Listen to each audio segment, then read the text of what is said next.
Hello, and welcome back to my channel. So just a couple weeks ago in an unpopular opinions video, Kidz Bop was brought up, and I was like, you know what, for years and years and years, I've always wondered what exactly the point of Kidz Bop is. Like, I know what it is, I know how it works, just some other questions that we're gonna get into in the video, so let's not waste any more time and let's get into Kidz Bop. Essentially, Kidz Bop is a series of compilation cover albums made especially for kids. It seems like everywhere I go, the more I see, the less I know. Because of this, the songs would often have complete lyric changes, more so even than a clean version of a song.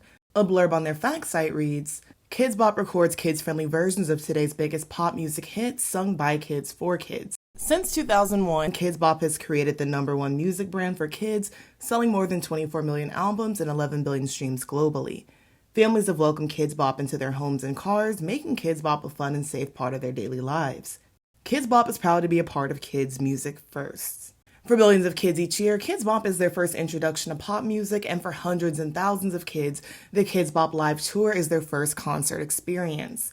I actually had no idea that the Kidz Bop even toured and was like, maybe that just wasn't a thing when I was a kid, but apparently they started touring in 2007 and the current ensemble is still touring. Kidz Bop was started in 2001 by Craig Balsam and Cliff Chinheld, who are also the founders of an entertainment company called Razor & Tie. And Craig and Cliff got the idea for Kidz Bop after constantly taking their kids to birthday parties and not hearing a variation in music, or really hearing music that was geared towards children outside of nursery rhymes. And so they really aim to capture that children's and tween music market. The performers themselves are usually tweens, cast between the ages of 10 and 12, and then stay on until they're around 14 or 15. Sasha Junk, who's the CEO of Kidz Bop, has said there's no hard line for the age limit for the kids when they leave Kidz Bop. It's probably likely that after a certain age, they simply just don't want to audition or do want to leave. Like, I doubt it's often they have a 19-year-old wanting to be part of Kidz Bop or something like that. And looking at this casting flyer from 2018, they'll take kids as young as 9 and as old as 12. For the video audition, they need to sing a minute of any modern pop song they want, but it is specified no Broadway or rap, and then sing a minute of a given Kidz Bop song a cappella. After that, they have to perform some choreography provided online by Kidz Bop, and then they also have to do a little freestyle afterward. And if the child has any other special skills like playing an instrument or songwriting or acting, they're encouraged to showcase that in the video also. 2009 is around when they began recruiting main groups of kids who would be the faces of Kidz Bop, so to speak. And so instead of having these kids just record in the studio as a group, kind of like a children's choir or something like that, now they're starting to be marketed as a smaller music group where you actually get to know the names of the kids and their personalities and things like that. And these groups have been split into eras, and it seems like each lasts for about 3 years until those kids completely age out and new ones are hired and the group is entirely new. The Kidz Bop albums work like any other cover album where the group doesn't need an artist's permission to record the cover, but they do have to pay royalties to whoever owns that song's publishing, be it the artist, the label, or a mix. But if they desire to change the lyrics to the song, which of course Kidz Bop often does, they do have to get the licensing rights to make those changes because technically then the songs are adaptations. The inaugural Kidz Bop album released in October of 2001 included covers of songs like Oops, I Did It Again,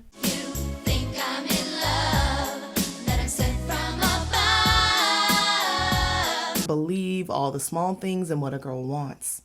Starting from 2003, the Kidz Bop Kids released 2 new volumes a year, usually one in the summer and one in the winter. It doesn't seem to be a requirement that they exclusively cover songs released in the past year, so long as the song is a hit, but of course the songs are typically more current because they want to keep up with the times. For example, the most recent volume that was released this past July has Murder on the Dance Floor, which is a song that came out in 2001.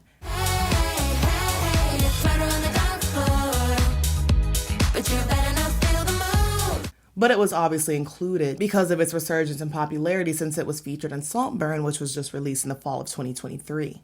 I couldn't find specifically whose job it is to change the lyrics for these Kidz Bop songs, so I would assume it was some hired writers who work for Razor & Tie, and there probably is a team that works just for Kidz Bop. But they have become famous for their lyric swaps because some of them are just hilarious. Of course they censor curse words, but sometimes they also change suggestive lines even if they don't have curse words. Some notable examples are, from Old Town Road, Lean All in My Bladder was changed to Leanin' on My Bladder. From TikTok, As I Leave, Brush My Teeth with a Bottle of Jack was changed to As I Leave, Brush My Teeth and I Go and Pack. From Cake by the Ocean, we have See You Moving So Carefully, Let's Start Living Dangerously. To see you moving so carefully, you're not living dangerously. I have more thoughts on this being a Kidz Bop song later in the video. Stay tuned. From Beautiful Girls, we have You'll Have Me Suicidal When You Say It's Over, to You'll Have Me in Denial When You Say It's Over. From Thrift Shop, we have Walk Up in the Club Like What Up I Got a Big Cock, to Walk Up in the Club Like What Up I Got a Hit Song. From American Boy, I Just Met This 5'7" Guy Who's Just My Type, to I Just Met This 4'7" Boy Who's Just My Type. From GDFR, we have Your Girl Just Kissed a Girl, I Do Bi Chicks, to Your Girl Just Did a Twirl, I Do High Kicks. And from Feel Good Inc., we have Laugh and Gas These Hazmats, Fast Cats, Lining Them Up Like Ass Cracks, to Laugh and Gas These Hazmats, Fast Cats, Lining Them Up Like Fast Cats. So just replacing a word by repeating one from the line before, like they could have said something like lining them up like subtract, for example. I saw several people saying specifically that they hate the Kidz Bop version of Feel Good Inc. more so than the others. Like when I googled what's your least favorite Kidz Bop song, which lyrics do you hate the most, this one came up time and again. And I do think listening to it, it sounds kind of soulless, like not the cool, detached apathy of the real song. Windmill, windmill for the land, love forever. But just like they put the lyrics in front of the kids and were like, hey, sing this, which is probably what actually happened. And aside from disliking the lyric changes, people have also just been critical about the mixing of a lot of the songs on the albums, which I do think is a fair criticism, and generally how the kids sound. Not necessarily criticizing the kids, but saying that they often sound over auto-tuned.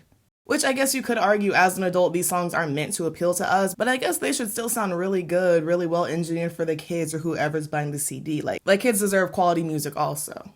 And speaking of, on Kidz Bop 9, which is also the same album that has Feel Good Inc., there's the infamous cover of Mariah Carey's We Belong Together.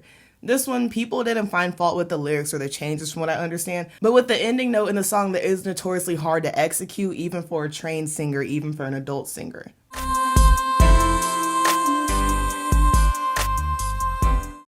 In the Kidz Bop version, it comes out as more of a yell, which I can't lie is hilarious.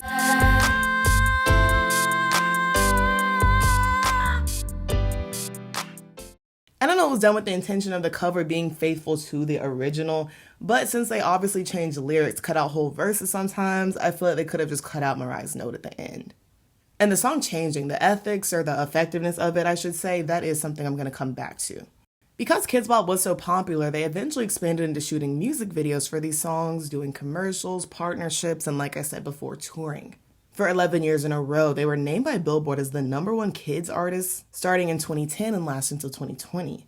According to Vox, they've also had 22 top 10 albums on the Billboard 200, which is more than Madonna or Elton John.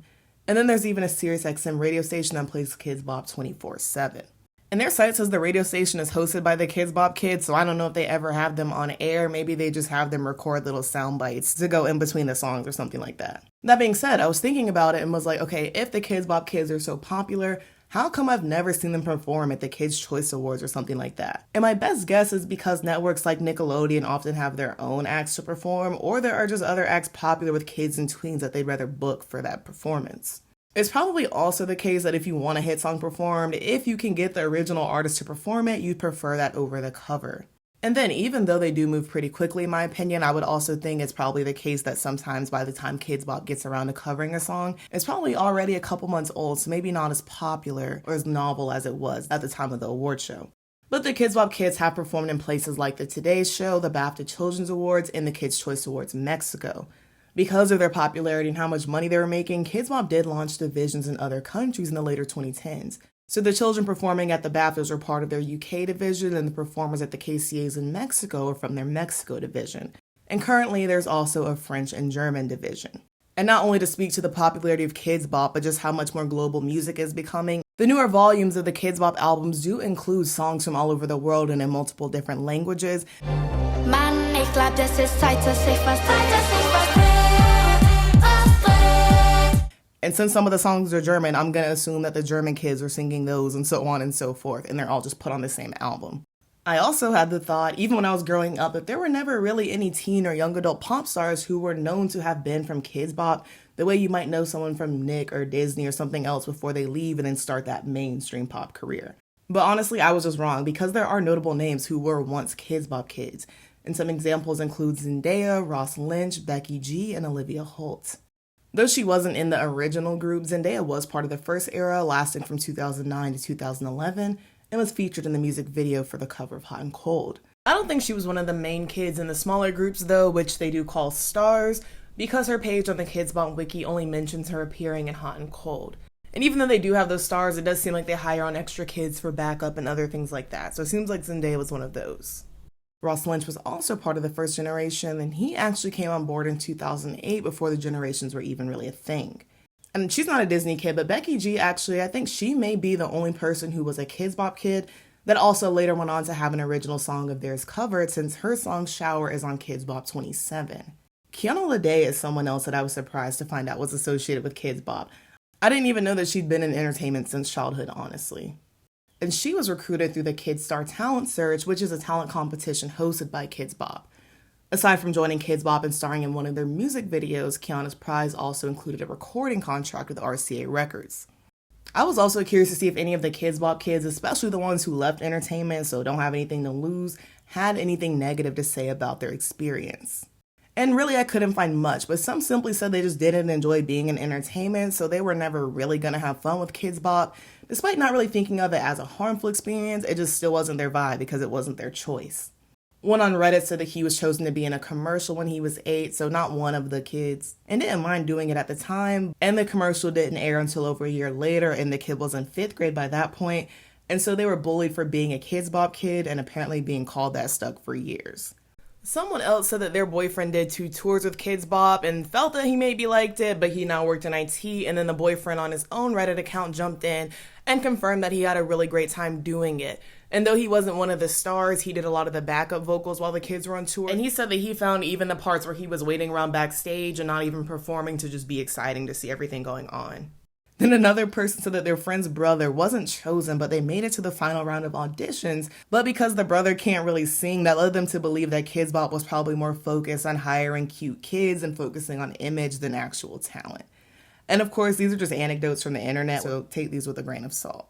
But regardless, like entertainment in general, it seems like this is a lot of work for a child, especially more so now since the kids are a lot more visible than in Kidz Bop's earlier days. For example, at first when I was looking at all of the Kidz Bop albums, I thought that starting around 2020, they stopped releasing 2 volumes a year, so stopping at volume 40, and they just started releasing one bigger Kidz Bop album annually that was about the same length as 2 smaller volumes combined. But no, looking at the track list, they are still doing 2 volumes. They've just got like 30 to 40 songs on them each, so the kids are recording way more songs a year. And it does make sense that some of these extra songs are some of the ones from around the world, so not every single one is recorded by the US Kidz Bop kids, but this is still only a few songs per each of these long albums.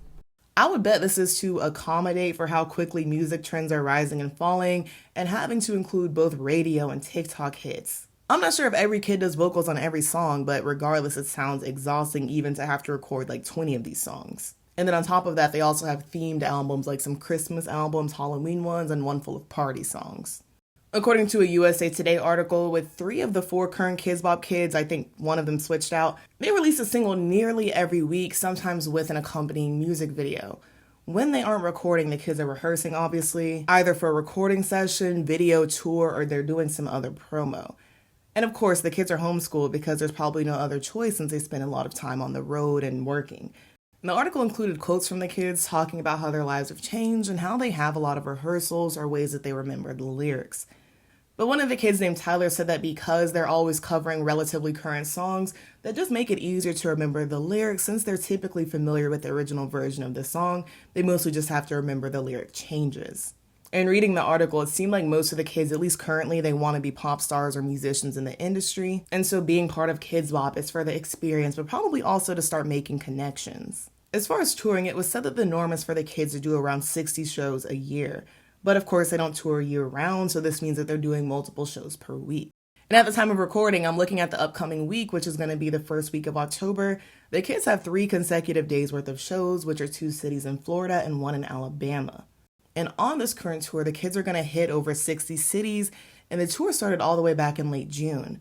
Those October dates I mentioned were actually the tail end of the original leg of the tour, but more dates were added, so now they're touring until early December. And it looks like they do around 3 to 5 shows per week. But touring half a year, touring in general, and being a child, it reminds me of Demi talking about her grueling touring schedule in the Child Star documentary recently, and how she could often barely stay awake.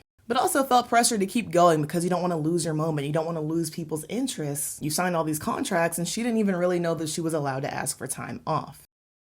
So circling back to the lyric changes I was talking about before, there's been some debate as to whether Kidz Bop is actually effective in keeping kids protected from more adult music and topics, or even if it really works as a replacement for them. Which was essentially my question when I was asking what the point of Kidz Bop was, so to speak. Like, this is a dramatic example, but why would making a kid's version of WAP matter to a kid if they don't know that there's an original version of the song out there? That would mean absolutely nothing to them, and if they do know the original song and have heard it, then I guess they're already compromised in a sense. According to a 2017 University of Colorado Springs study, in cases where the child is aware of both the original and Kidz Bop version of a song, they're not any more likely to divorce the inappropriate material from the Kidz Bop version of the song, even if that's the one that they're more familiar with. The study also argues that Kidz Bop doesn't so much reframe the songs in a more appropriate context, rather that it's just another censored version. They note, when inappropriate content that was made by adults and for adult audiences is claimed and remade for children, the intention of that text does not change even if the content is supposedly changed and created in a new fashion. Changing the audience of music by claiming that the music has been made clean for this new audience does not mean that the original music is not thought of or that it is not a lingering thought in the mind of a child. Adaptations often are successful when it comes to something's original creation being changed in such a way it is sold to new audiences. Even so, changing music slightly for the intention of changing audiences does not mean that the original text has been replaced or forgotten. Which again was my point. I'm just wondering, if you're gonna put these kids to work, why not have them sing original songs or eventually branch out into that once it was clear in the mid-2000s there was a huge market for it? In 2018, Vox published an article also calling Kidz Bop censorship problematic. They share some of the same opinions as that University of Colorado study, also citing it in their article and claim, though it sanitizes popular songs, the music that results could not fairly be called kid-friendly. Though this article is 6 years old, even then they thought this could be a sign that kids are being influenced to grow up earlier, something that we're talking about now.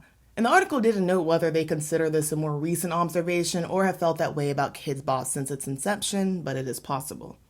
The article also includes an interview between its author, Aditi Sharkan, and Christopher Bell, who conducted the University of Colorado study. Christopher further explained that censorship does not erase kids' ability to understand context, saying, "People don't give children enough credit for cognitive development. I think it's lazy parenting. I think it's listening to a song where someone says a quote-unquote bad word and then taking the bad word out without ever being like, what is this song about? I think it's super lazy." Y'all don't wanna hear me, you just wanna dance. There actually was a situation back in 2006 where Kidz Bop planned to cover Fall Out Boy's Dance Dance for Volume 10. The band didn't even know about it until the tracklist was announced and people started contacting them about it. And Pete Wentz later went on his website and said about this, "I've gotten 1 million emails and IMs about Dance Dance being on Kidz Bop. We don't know what's going on because they can use a song without your permission. However, I can't imagine some young kids singing Crawling Into Bed With Me and all. If they change the lyrics, I believe they need to get permission. We're looking into it." And Pete called his manager, who apparently also didn't know about the song being covered on Kidz Bop, and so I guess they got in touch with the people at Razor and Tie and made it known that they were aware that the lyrics were going to be changed, and they did not give their consent. A spokesperson for Razor and Tie said that they scrapped Dance Dance not because of Pete Wentz's intervention, but because tracklists for albums change all the time before they're released. This type of thing is exactly what I was thinking about when I was reading the Kidz Bop lyrics for Cake by the Ocean. From memory, I think that song has maybe one curse word in it, but it is still a song that is completely based around sexual innuendo, and the song is about sex. So while some lyrics were changed, there are still lyrics in the song like, "Oh yeah, now we're licking frosting from your own hands. Want another taste, I'm saying, oh yeah, I'm tired of all this candy on the dry land." As opposed to, "Goddamn, see you licking frosting from your own hands. Want another taste, I'm begging, yes ma'am. I'm tired of all this candy on the dry land." So essentially just took out the cussing, the yes ma'am, and changed the you to we. But the frosting is still being licked, as in what's being communicated here doesn't change at all, because while very sexual, the song wasn't overtly explicit to begin with. And I would say the same about Espresso, which of course also has a Kidz Bop version. And to be honest, I'm not saying that if I did have a child, I would not allow them to hear Cake by the Ocean or Espresso, because honestly, I probably would. And I was allowed to listen to songs like these as a child. I think my point, and even the point of Vox, that UCCS study, is just that why does it matter if a child sings Cake by the Ocean instead of D&CE? And I feel like, I know that it's not that deep, people are going to come for me, but I feel like we could maybe even argue it's worse that a kid is singing these suggestive lyrics. Because while they might, I doubt that a lot of them even know exactly what they're singing about, or to the extent that they are in the case that these songs are full of innuendo. But the people who are in charge and picking out these songs and giving them to them, they do. Like, for example, I grew up listening to Britney Spears' 3. It was everywhere, always on the radio, loved that song. And I would have been like maybe 10 or 11 when it came out. I heard the song for the first time in forever a couple years ago and was listening to the lyrics and was like, wait a damn minute. And from memory, there aren't any cuss words in that song. So I wonder if Kidz Bop had done a version, would they have changed the lyrics much outside of removing the word sin? They'd be like, hey, pick an afternoon to come out and play. What do you say? Another interesting aspect of this is that Kidz Bop has been criticized for censoring or removing some of the LGBTQ themes of the songs they cover, Lady Gaga's Born This Way being a big example. The song changed several lyrics like a different lover is not a sin to a different viewpoint is not a sin. And they also removed the don't be a drag, just be a queen interlude. A different viewpoint is not a sin. Believe capital H-I-N. And they also cut out the majority of the third verse, in which Gaga names multiple minorities, saying that they also shouldn't be made to feel outcast. So Kidz Bop kind of kept the self-love theme, but removed the fact that Born This Way was made to encourage queer people to love themselves, and Gaga continuing to extend her allyship. And yes, even her version caused controversy, but it was for being a pro-LGBTQ anthem, so taking that out of the song completely misses the point of the song, but it also suggests that it's inappropriate.